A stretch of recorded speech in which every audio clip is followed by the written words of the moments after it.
Bonjour à tous mes chers petits auditores et bienvenue dans ce 123e épisode d'Electron Penseur. Aujourd'hui, comme à chaque changement de saison, l'épisode de review, donc l'épisode de review de l'Hiver 2021. Oui, pour une fois, je suis encore une fois pile poil, enfin, un jour de retard, mais je suis quasiment dans les temps. Donc pour ce petit changement de saison, donc comme à chaque fois, comme 4 fois par an, encore une fois, je vais te donner mes petits conseils films, podcasts et livres. Alors, ça peut avoir du rapport avec la gestion du temps, mais pas du tout. La plupart du temps, c'est juste parce que je trouve que l'approche est originale ou je pense que ça pourrait nourrir ta curiosité un peu. Donc, du coup, voilà, c'est parti pour mes petits conseils. Alors, on commence avec le film. Alors, le film, c'est Chaos Walking, qui est sorti en 2021, avec Tom Holland, qui est le dernier Spider-Man, pas me tromper, ouais, c'est ça. Daisy Ridley, qui jouerait dans les derniers Star Wars. Et un des Jonas Brothers, je ne sais plus lequel, mais je sais qu'il y en a un. Et surtout Mad Mikkelsen, dans le rôle du méchant. En même temps, on l'a rarement vu déjà dans le rôle du gentil. Bien. Du coup, en gros, l'histoire, c'est sur une planète un peu apocalyptique, un peu genre façon The 100, tu vois, The 100, pardon, pour les puristes. Tu vois, genre, c'est apocalyptique, mais pas complètement, tu vois. Alors du coup, en fait, dans ce monde bizarre, on suit en fait les aventures d'un jeune fermier qui se pose des questions. Et se poser des questions, c'est bien, c'est génial. Mais c'est un réel défaut quand tout le monde peut entendre ce que tu penses. Bah oui, en fait, parce que dans cette drôle de colonie qui, pour une raison inconnue au début, n'a pas de femme, on entend et même on voit ce à quoi les gens y pensent. En gros, tout le monde sait à quoi tout le monde pense. Donc, tu vois un peu l'idée. Donc, non seulement tu entends, mais en plus, voilà, tu vois, tu as des images, tout ça, un peu comme si c'était une espèce de halo qui tournait au-dessus de ta tête, quoi. Donc, du coup, voilà, c'est comme ça jusqu'au jour où il y a un vaisseau qui s'écrase et à son bord une fille. Mais cette fille-là a la particularité d'être finalement quelqu'un de normal, on va dire un peu dans notre monde, dans le sens où, elle peut voir les pensées des autres, mais elle, personne ne peut voir ses pensées, personne ne peut les entendre ni rien. Alors là, s'ensuit comme toujours un énième parcours du héros pour sauver le monde et toute l'humanité, blablabla. Bien, du coup, après ce rapide tour d'horizon, il est temps de te donner mon avis. Alors, tout d'abord, les côtés positifs. Quand même, pourquoi je te le conseille, il faut quand même qu'il y ait des côtés positifs. Alors, le principal côté positif, c'est qu'en fait, il y a une approche qui est très, très originale, je trouve. En gros, un monde où tout le monde voit ce à quoi tu penses. Euh, En gros, ça fait vraiment comme si tu n'avais plus de vie privée. Est-ce qu'il y a une petite analogie à faire avec Facebook, avec les réseaux sociaux? Peut-être, je ne sais pas, je ne m'y risquerai pas. Mais donc, du coup, tu vois, essaye en fait de t'imaginer un monde où tout le monde saurait à quoi tu penses, tout le monde verrait ce que tu penses. T'as envie de retrouver ta femme ce soir pour lui faire tu sais quoi? Génial, tout le village il le voit en temps réel là tout de suite. Tu détestes ton chef de tout ton cœur, et bah t'es en train de lui montrer en temps réel à quel point tu le hais. Et on parle même pas des surprises, des mensonges ou juste des pensées que tu peux avoir, par exemple, je sais pas, pendant un date ou autre. T'imagines un peu, tu vois, genre tu peux plus mentir puisque quand tu mens, viscéralement, tu penses à la vérité ou tu penses que tu mens. Tu vois pas en fait. Et imagine-toi qu'en gros, tout ça, tous tes secrets, ça, c'est projeté en grand à tout ton entourage, à tous les gens qui sont autour de toi. Et finalement, en fait, dans cette espèce de monde un peu bizarre, dans cette espèce de monde de libre penseur, on pourrait dire, en gros, le seul qui est vraiment le maître, qui est le chef du village, c'est celui qui non seulement sait cacher ses pensées, parce que du coup, tu vois, il a un pouvoir par rapport aux autres dans le sens où ils savent pas à quoi ils pensent, mais aussi il arrive à endoctriner les autres en uniformisant leurs pensées. Tu vois, genre, il a une espèce de mantra, c'est je suis le cercle et le cercle est avec moi. Enfin, ça va faire un truc un peu façon Star Wars. Mais tu vois, il y a une espèce de doctrine, et en fait, le fait que les autres, plus ou moins, il les force à penser la même chose, tu vois, en gros, ils s'assurent leur loyauté comme ça, dans le sens où ils peuvent pas penser à autre chose, et de toute manière, voilà, s'il y en avait un qui essayait de penser à une rébellion, de toute façon, il serait grillé. Donc du coup, voilà, en fait, je pense que ce film, il est vraiment très intéressant à voir de ce point de vue-là, parce que je pense que c'est vraiment une ouverture d'esprit, une façon de parler. Euh, En fait, parce que voilà, je trouve que ça fait partie des films où même si tu vois, c'est un peu, tu vas voir son point négatif derrière, tu vois, même si c'est pas une grosse production, même si c'est pas une histoire qui marque ou autre, tu vois, il y a une approche qui est originale, tu vois, c'est un truc, ah, tu vois, ça te fait poser des questions, ça te fait, c'est comme, je sais pas si tu avais vu le film d'horreur Dans le Noir, où en fait c'était un film d'horreur, donc c'était en gros voilà une espèce de Édouard Romain d'argent, grosso modo, qui découpait les gens, mais seulement dans le noir. Donc il fallait qu'il fasse nuit.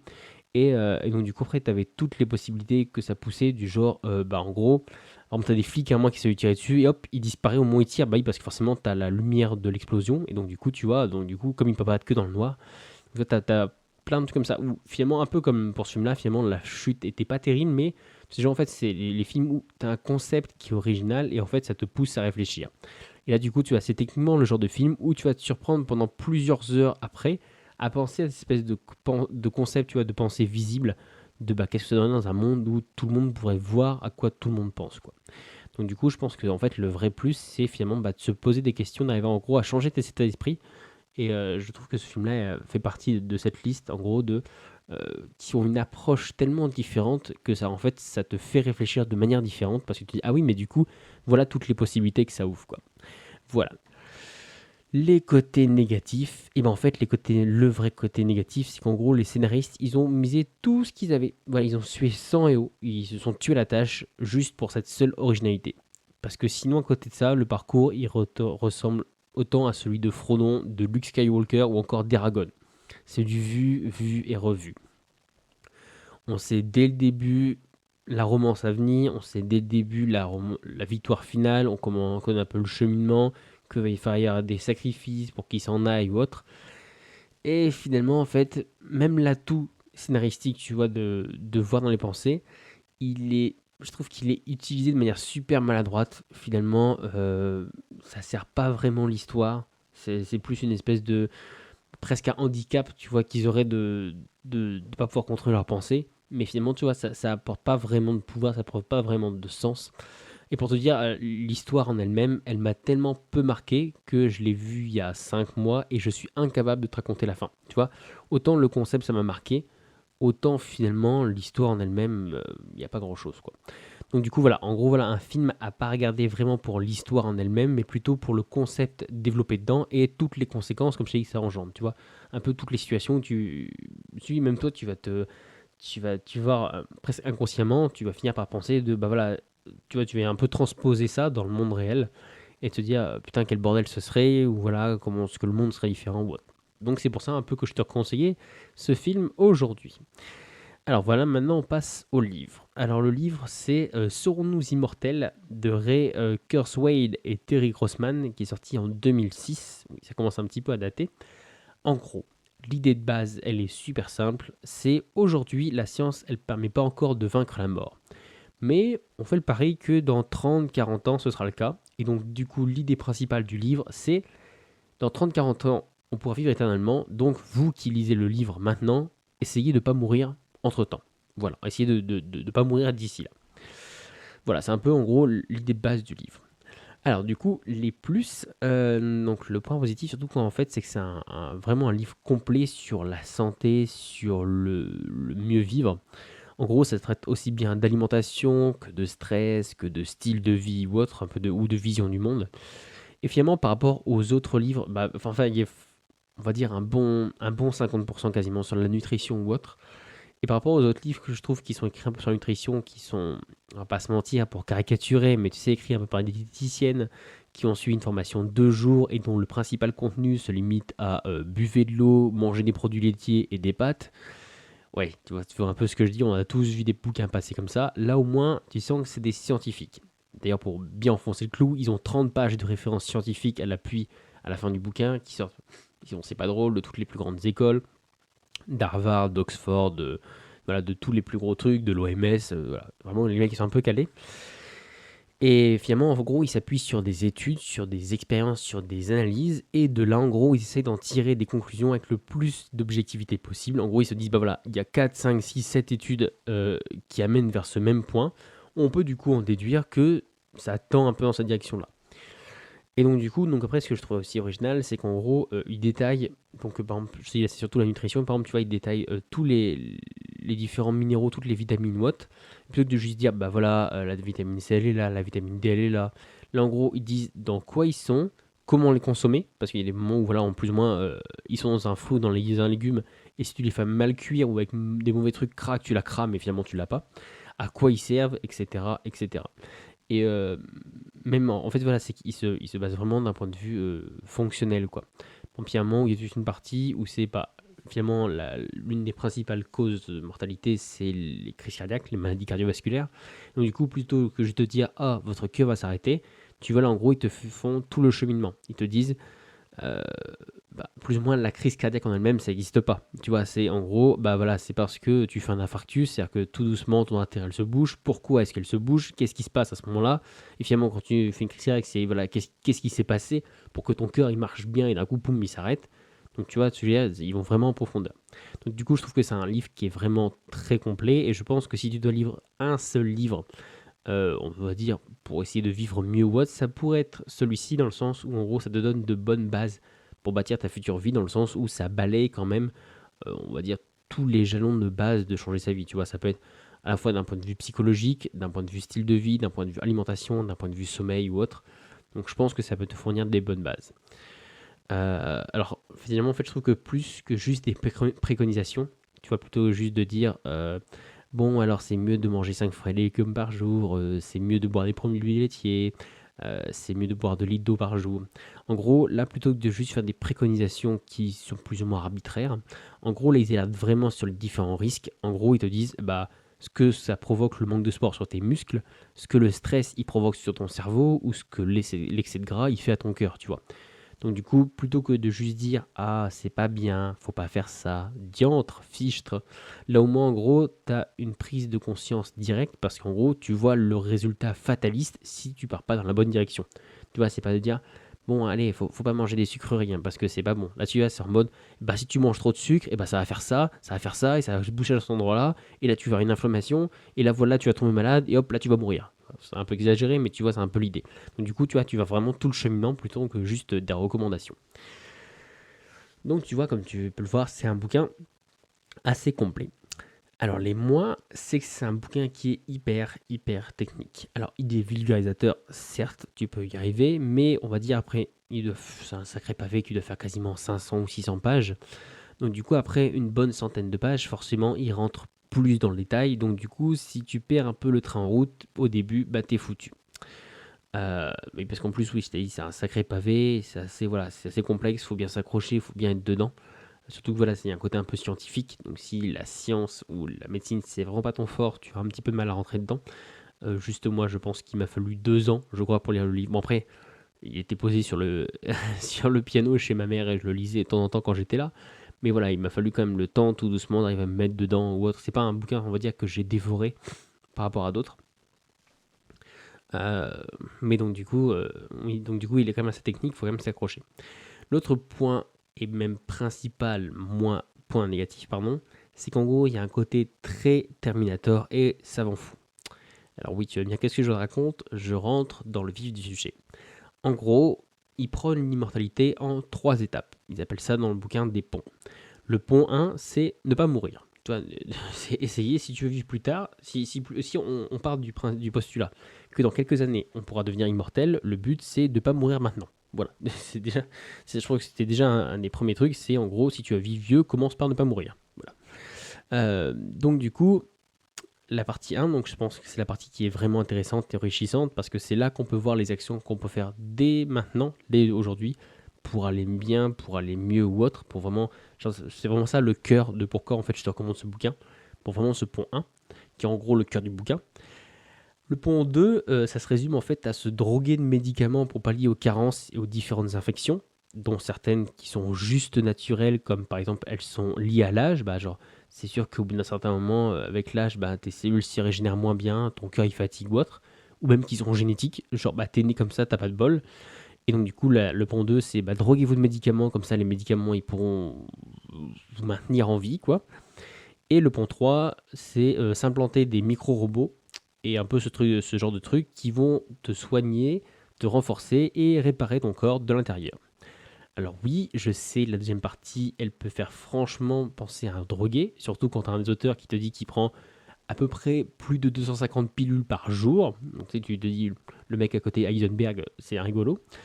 Et le troisième, il est carrément flippant quand on sait que déjà on a peur de Google quand il garde nos cookies, de nos achats de Noël sur Amazon ou autre, on est déjà paniqué en disant ça y est, ils nous espionnent. Alors va t'implanter une petite armée de micro-robots dans ton organisme qui vont en plus avoir pour fonction de faire toutes les tâches à la place de ton corps. Donc, du coup, c'est-à-dire que ton corps il va être complètement dépendant, il ne servira plus à rien.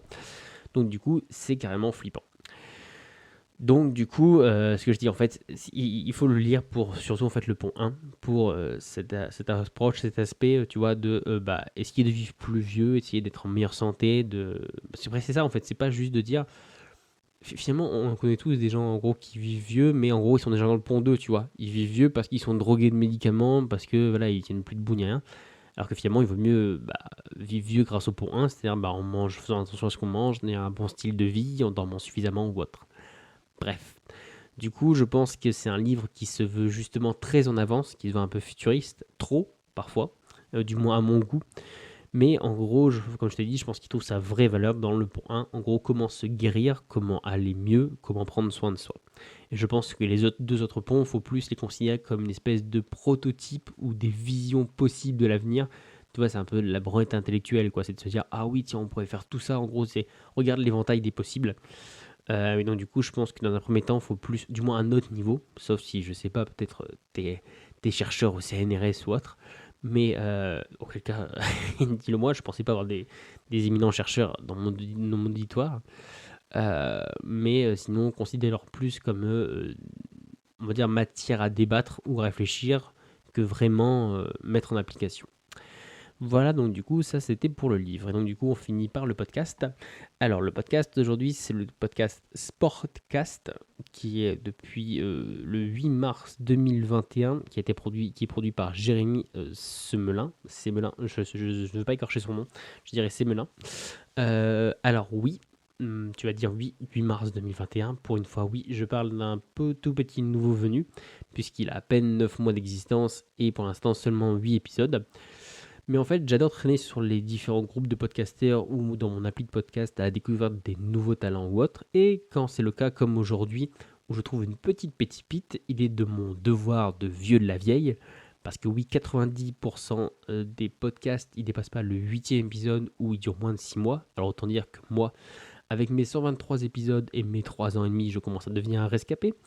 Donc du coup, il est de mon devoir de vieillard de mettre en avant et de vous le faire partager. Alors donc c'est Sportcast, donc sport avec un, c'est pour ça que j'ai essayé d'articuler, donc en fait c'est comme si tu écrivais sport et cast, mais tu remplaces le T par un D. Alors en gros, pour te résumer, c'est l'histoire d'hommes et de femmes, de sportifs et d'aventuriers qui se sont battus contre les éléments et les limites du corps humain pour la passion du sport. Alors les plus en fait je trouve que c'est hyper bien raconté. Pour un premier podcast avec moins d'une dizaine d'épisodes, on sent que Jérémy il a déjà trouvé ses marques. Il a dès le début réussi à trouver finalement comment poser sa voix, comment ajuster son ton à la situation ou autre. Je pense que c'est une espèce de vrai contorné, on sent que c'est naturel chez lui. Ce qu'il est un peu moins chez moi, tu vois, moi j'ai plus une voix à raconter des trucs autour d'une bière, tu vois, un peu les aventures, les aventures que tout le monde, que certaines personnes aimeraient bien que j'oublie. Je suis, tu vois, un peu le tavernier. C'est vrai que tu vois, j'ai un peu de mal à avoir, tu vois, un peu cette voix de poser, d'amener des choses ou autre, de faire un peu durer le suspense. Donc du coup, je trouve que là, pour le coup, ça s'y prête vraiment bien. En plus de ça, je trouve qu'il arrive vraiment à nous faire plonger avec le sportif, donc dans sa tête, c'est-à-dire ses échecs, ses doutes, ses joies, ses peines, à quel moment il a peur, qu'est-ce qu'il peut ressentir ou autre. Donc du coup, je trouve que ça, c'est vraiment un atout.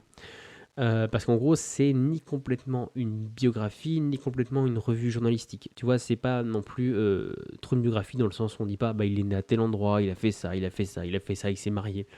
Mais en contrepartie, c'est pas juste une revue journalistique dans le sens où on te détaille juste une série d'événements. Là, tu vois, il essaie vraiment d'aller en profondeur, de se dire en gros pourquoi est-ce qu'il en est arrivé là, quelle épreuve il a traversé pour arriver à cet endroit-là, quoi. Donc du coup, le fait que ce soit pile entre les deux, ça permet en fait d'avoir une vision plus globale parce qu'à la fois tu vois l'événement sportif et tu vois en gros, là souvent, par exemple, n'importe quoi, c'est des duels. Tu vois, entre, je sais pas, deux grands sportifs, entre, je ne me souviens plus du nom du coureur et Poulidor, tu vois, où c'est deux grands cyclistes qui s'affrontent ou autre. Et après, le fait qu'il y ait un petit côté biographique, tu comprends en fait ce qui les pousse l'un contre l'autre, ce qui fait qu'il y en a qui à un moment ils sont en forme, il y a un moment ils s'écroulent ou autre. Donc du coup, je trouve que c'est bien amené. Alors du coup, pour l'instant, il est plutôt focalisé sur les grands événements sportifs, qui, comme j'ai dit, ont vu s'enchaîner des rivalités, des malchances, des drames, des victoires, des records ou autres. Alors ça va des voiliers aux courses dans le désert, en passant par des pistes de Formule 1 et des cols de la grande boucle. Mais dans tous les cas, en fait, il arrive vraiment à nous mettre dans le décor et à vraiment nous faire trembler avec le protagoniste, tu vois. T'es vraiment, tu sais, il te dit, ah voilà, le mec il monte, ah c'est dur, il redescend, ah ça y est, il chute, et tu sais, voilà, t'es vraiment accroché au truc, donc ça marche vraiment bien. Surtout qu'en plus, une espèce, tu sais, de fond sonore derrière pour vraiment te plonger dedans. Et il arrive à lui donner en plus une vision très historique dans le sens où il y rajoute pas mal d'extraits, notamment des reportages de journalistes ou autres d'époque, qui du coup voilà, donnent une version, une touche vachement plus historique au concept. Alors maintenant les côtés négatifs. Alors pour moi je pense que le petit bémol, je pense qu'en gros ce serait que c'est pas assez ponctuel. En gros il y a un épisode par mois et à des dates un peu aléatoires. Donc du coup voilà, je pense que s'il y a un petit bémol de donner, ce serait un peu celui-là, dans le sens où en gros ça manque de régularité.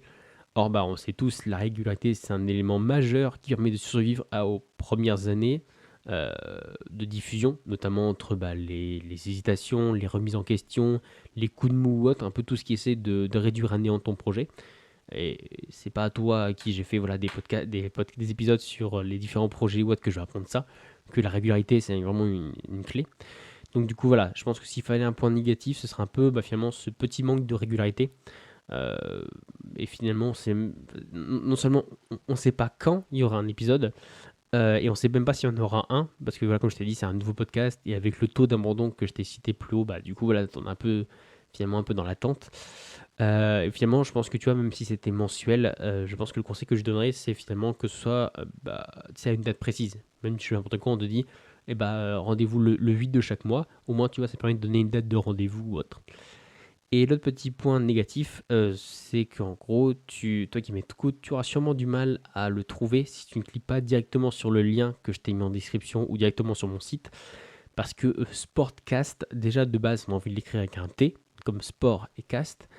Alors là, des sportcasts avec un T, il y en a au moins une cinquantaine dans au moins 6 langues différentes.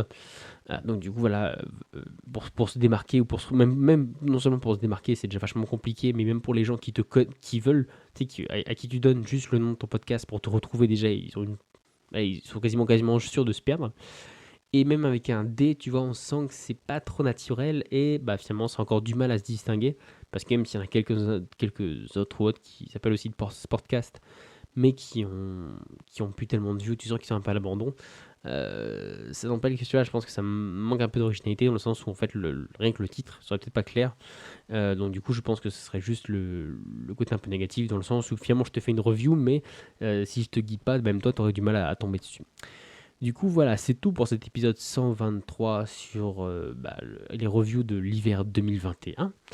Alors, la semaine prochaine, pas de podcast pour cause de fête, parce que voilà, ça va tomber pile entre Noël et Jour de l'An. Et pour une fois, plutôt que de dire je vais maintenir le rythme, là, je vais prendre un petit peu de temps pour moi. Donc, du coup, en attendant, envoie-moi si tu as des sujets, des questions dont tu veux que je parle.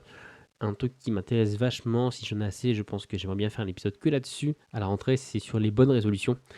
Partage-moi toutes les bonnes résolutions que tu veux prendre dans 2021. Envoie-les-moi, je pense, plutôt par Insta ou par Messenger ou par mail, si ton jamais maintenant, où tu multes, comme tu fais en fait finalement. Voilà, et on va dire que c'est un peu l'essai de sujet. Je te laisse 2 semaines pour un peu te focus là-dessus. Envoie-moi les bonnes résolutions que tu as pour 2022. Qu'on fasse une espèce de tour d'horizon des tendances ou autre qui en ce moment. Ok, du coup, moi je te remercie de m'avoir écouté, je te souhaite de bonnes fêtes de fin d'année et je te dis à l'année prochaine. Ciao!